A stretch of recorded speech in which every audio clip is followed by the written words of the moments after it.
નમસ્કાર તાલીમાર્થી મિત્રો, આજના આઈટીઆઈ ઈ લર્નિંગ પ્રોગ્રામમાં હું દેસાઈ સુમિતા અમૃતલાલ ઔદ્યોગિક તાલીમ સંસ્થા હારીજથી આપ સૌનું હાર્દિક સ્વાગત કરું છું.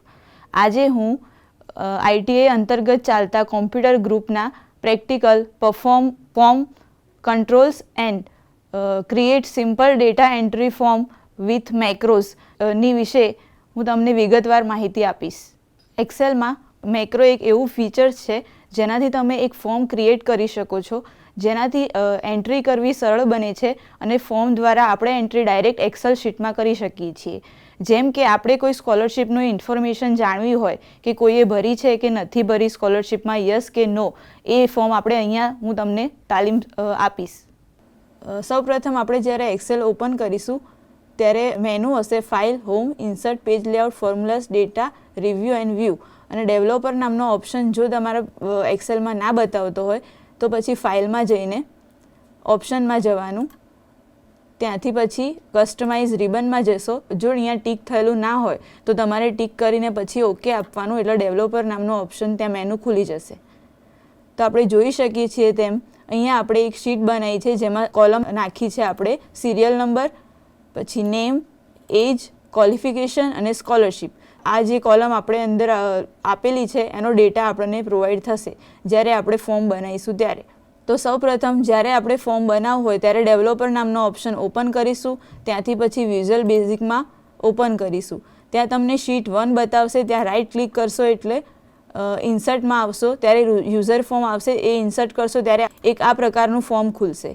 એના પછી યુઝર ફોર્મમાં તમારે અંદર ફોર્મ ડિઝાઇનિંગ કરવાનું રહેશે. જ્યારે તમે યુઝર ફોર્મ ક્રિએટ કરશો ત્યારે બાજુમાં એક ટૂલ બોક્સ ખુલશે જેમાં અલગ અલગ બટન્સ આપેલા હશે, જેમ કે label, text box, combo box, list box, check box, દરેક અલગ અલગ બટન્સ આપેલા હશે જેનાથી તમે યુઝર ફોર્મ બનાવી શકશો. તો આપણે જોઈએ તેમ અહીંયા આપણે લઈશું લેબલ. જ્યારે અહીંયાથી તમે ક્લિક કરશો લેબલ પર ત્યારે લેબલ લઈને અહીંયા ક્લિક કરીએ, જેમ કે મેં નેમનું બનાવ્યું છે તે શું છે, લેબલ છે. તો એવા જ લેબલ આપણે ક્રિએટ કરશું 4 લેબલ, જેમ કે પહેલાંનું નામ છે નેમ, પછી છે એજ, પછી છે ક્વોલિફિકેશન અને પછી છે સ્કોલરશિપ, જેમ આપણે એક્સેલમાં ક્રિએટ કર્યું હતું એક્સેલ શીટમાં એ રીતે. પછી અહીંયા તમે લેશો ટેક્સ્ટ બોક્સ. તો અહીંયા ટૂલ બોક્સમાંથી તમે જ્યારે નીચે ક્લિક કરશો ત્યારે નીચે લખેલું આવશે જ કે ટેક્સ્ટ બોક્સ છે એમ. તો ટેક્સ્ટ બોક્સ લઈશું, પહેલાં એક પછી બીજું. અહીંયા બંને સાઈડ આપણે ટેક્સ્ટ બોક્સ લઈશું, એની બાજુમાં આને કહેવાય છે સ્પિન બટન. સ્પિન બટન તમને ટૂલ બોક્સમાંથી જ મળી જશે, એ અહીંયાથી ક્લિક કરીને તમે અહીંયા લઈ શકો છો. પછી ક્વોલિફિકેશનમાં આપણે કોમ્બો બોક્સ લઈશું, જે કોમ્બો બોક્સ તમને અહીંયા ક્લિક કરશો એટલે નીચે દેખાશે જ કે આ કોમ્બો બોક્સ છે. એ કોમ્બો બોક્સ ક્લિક કરીને તમે અહીંયા લઈ શકો છો. ક્વોલિફિકેશનમાં આપણે નીચે લિસ્ટ આપીશું કે કયા કયા ક્વોલિફિકેશન જોઈશે. સ્કોલરશિપમાં સ્ટેટસ આવશે, સ્ટેટસમાં આપણે લઈશું ચેક બોક્સ, જે અહીંયા આપેલું જ છે. ચેક બોક્સ લઈશું. પછી ચેક બોક્સ માટે તમારે એનું નામ ચેન્જ કરવું પડશે, જેમાં તમે કેપ્શનમાં જશો ત્યારે એનું નામ ચેન્જ થશે. સ્ટેટસ આપણે જે લખવું હોય તે અહીંયા ચેન્જીસ થઈ જશે, જેમ કે હું કાઢીને ફરીથી લખું છું સ્ટેટસ, તો સ્ટેટસ ચેન્જ થશે.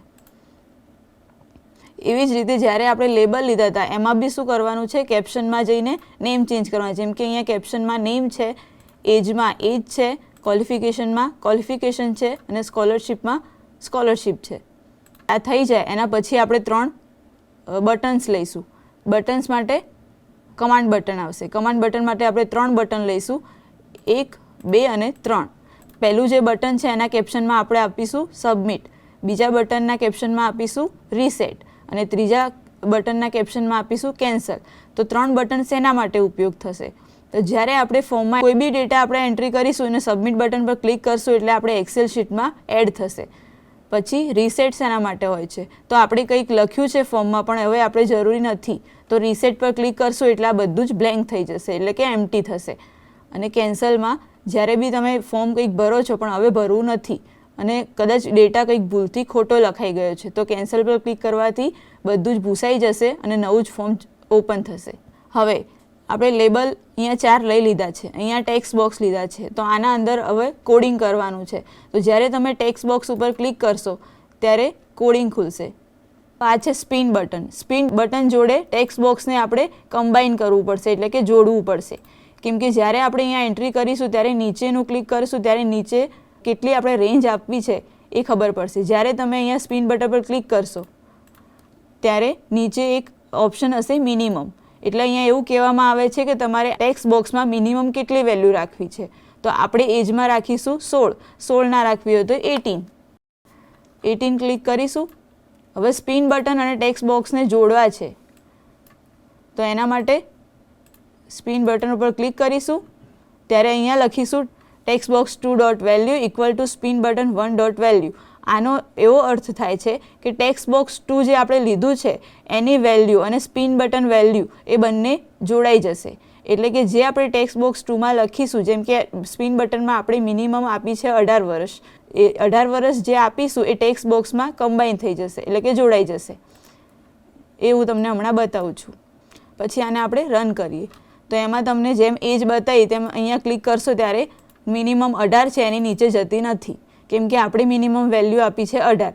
તો 19, 20, 21 જે તમારે ત્યાં અનુકૂળ હોય તે લખી દેવી. પછી આ છે કોમ્બો બોક્સ. કોમ્બો બોક્સમાં આપણે શું કરીશું, તો કોમ્બો બોક્સમાં આપણે એક લિસ્ટ આપવું છે કે ક્વોલિફિકેશન કઈ હોઈ શકે. ધારો કે આપણે એવી ક્વોલિફિકેશન લઈએ છીએ કે પહેલાં BCA આવે, પછી MCA આવે, પછી BE આવે, પછી ME આવે અને છેલ્લે PhD આવે. તો અહીંયા જ્યારે રન કરીશું ત્યારે આપણે અહીંયા લિસ્ટ બતાવશે કયું BCA, MCA, BE, ME અને PhD. કોમ્બો બોક્સ છે એમાં તમારે નીચે ઓપ્શન આવશે રો સોર્સ. તો અહીંયા આપણે રો સોર્સમાં લખ્યું છે ક્વોલિફિકેશન. તો એ કેવી રીતે આવશે, જ્યારે તમે એક્સેલમાં જશો તો આ શીટમાં આપણે ડેટા લખેલા છે. હવે બીજી શીટમાં જઈશું ત્યારે એક લિસ્ટ બનાવીશું BCA, MCA, BE, ME અને PhD. આ આખું લિસ્ટ સિલેક્ટ કરીને અહીંયાને નામ આપીશું ક્વોલિફિકેશન.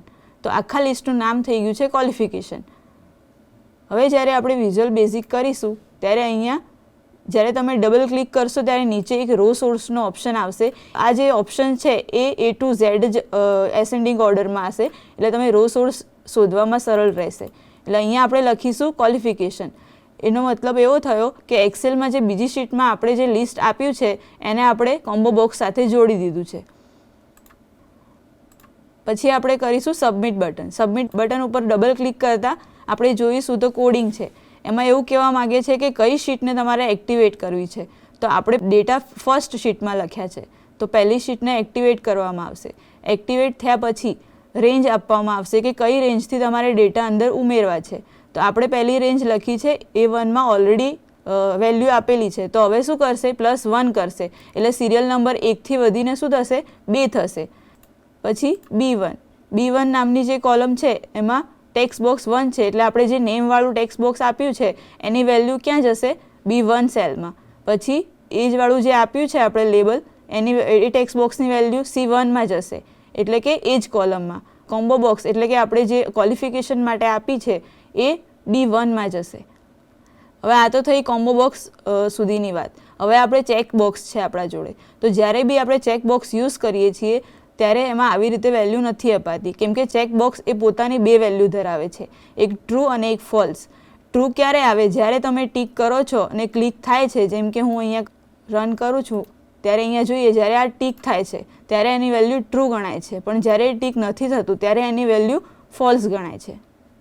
તો એવી જ રીતે આપણે ઇફ કન્ડિશન લઈશું, જેમાં એવું કહેવામાં આવે છે કે ચેક બોક્સ 1 એની વેલ્યુ જો ટ્રુ હોય તો શું આપશે, યસ આપશે. એટલે કે E1 જે સેલ છે એમાં યસ બતાવશે, અને જો એલ્સ એટલે એ ના હોય તો, એટલે કે ફોલ્સ હોય તો શું બતાવશે, નો બતાવશે.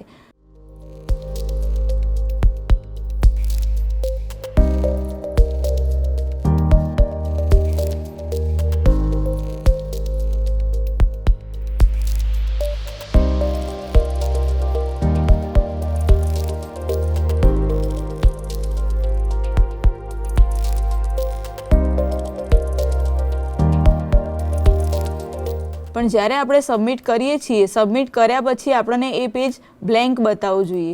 એટલા માટે આપણે એન્ડ ઇફ કરીને અનલોડ મી કરીએ છીએ, એટલે દરેક કોલમ ભૂસાઈ જાય છે, એન્ટ્રી એ ઓલરેડી એક્સેલ શીટમાં થઈ જાય છે, અને પછી કોરું જે યુઝર ફોર્મ છે આપણને દેખાય છે, બ્લેન્ક યુઝર પેજ. તો આ થઈ સબમિટ બટનની વાત. હવે આપણે જોઈએ રીસેટ બટન. તો રીસેટ બટનમાં શું થશે, રીસેટ બટનનું નામ છે કમાન્ડ બટન 2.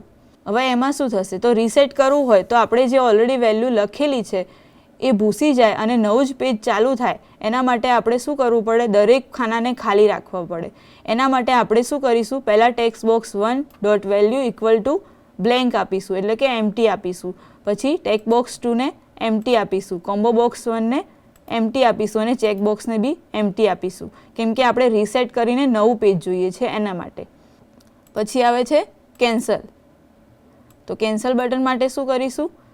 કેન્સલ બટન માટે ખાલી તમારે આટલું જ લખવાનું છે કે અનલોડ મી, કેમ કે જ્યારે આપણે કેન્સલ કરીશું ત્યારે એ લોડ થયા વગરનું પેજ આવશે, એટલે કે ઓલરેડી બ્લેન્ક જ આવશે. તો હવે આપણે જાણીએ, એક્સેલ શીટમાં જોઈએ તો આપણે જે બીજી એન્ટ્રી કરી હતી એ ઓલરેડી થઈ ગઈ છે. હવે જ્યારે આપણે એવું વિચારીએ કે આપણે યુઝર ફોર્મ બનાવવું છે, પણ જ્યારે આપણે એક્સેલમાં જોઈએ છે ત્યારે વિઝ્યુઅલ બેઝિકમાં જઈને આપણે યુઝર ફોર્મ કરીને પછી રન કરીએ છીએ ત્યારે બતાવે છે. પણ અહીંયા મારે એવું લાવવું છે કે સ્ટુડન્ટને અહીંયા જ ફિલ ધ ફોર્મ કરીને ક્લિક કરે અને ફોર્મ અહીંયા જ ડિસ્પ્લે થાય. તો એના માટે ડેવલપર મોડમાં જઈને ઇન્સર્ટ મોડમાં નીચે એક્ટિવ એક્સ કંટ્રોલવાળો જે ઓપ્શન છે રિબિન, એમાં જઈશું. એમાં પહેલું જ છે કમાન્ડ બટન. કમાન્ડ બટન અહીંયા લઈશું. કમાન્ડ બટન લઈશું એટલે પ્રોપર્ટીઝ આપણને રાઇટ ક્લિક કરવાથી મળશે. તો રાઇટ ક્લિક કરીશું, તેમાં પ્રોપર્ટીઝ હશે. પ્રોપર્ટીઝમાં જઈશું એટલે અહીંયા એનું નેમ છે અને અહીંયા કેપ્શન છે. જેમ આગળ આપણે કેપ્શન લખતા હતા એમ અહીંયા પણ કેપ્શન લખીશું.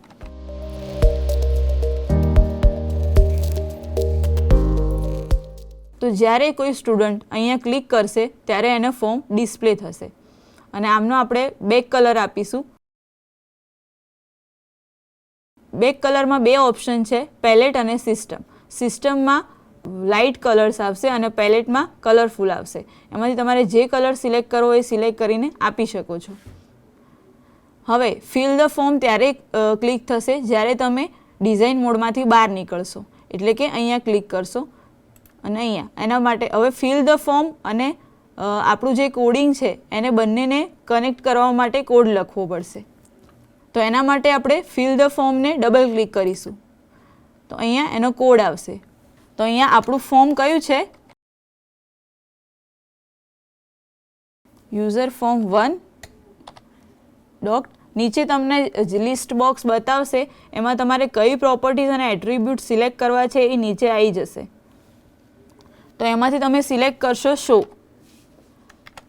જ્યારે તમે શો સિલેક્ટ કરશો ત્યારે ફિલ ધ ફોર્મ જ્યારે ક્લિક કરવામાં આવશે કમાન્ડ બટન ત્યારે તમને યુઝર ફોર્મ શો થશે.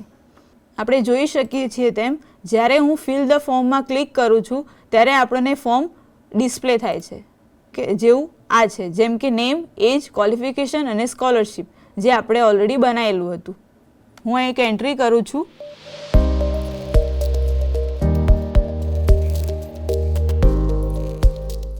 તમે જોઈ શકો છો તેમ આપણે જે એન્ટ્રી કરી હતી એ અહીંયા એક્સેલમાં ઓટોમેટિક એન્ટ્રી થઈ ગયેલ છે. આ પ્રેક્ટિકલ વિશે તમને ડિટેલમાં સમજ પડી હશે એવું હું આશા રાખું છું. આભાર.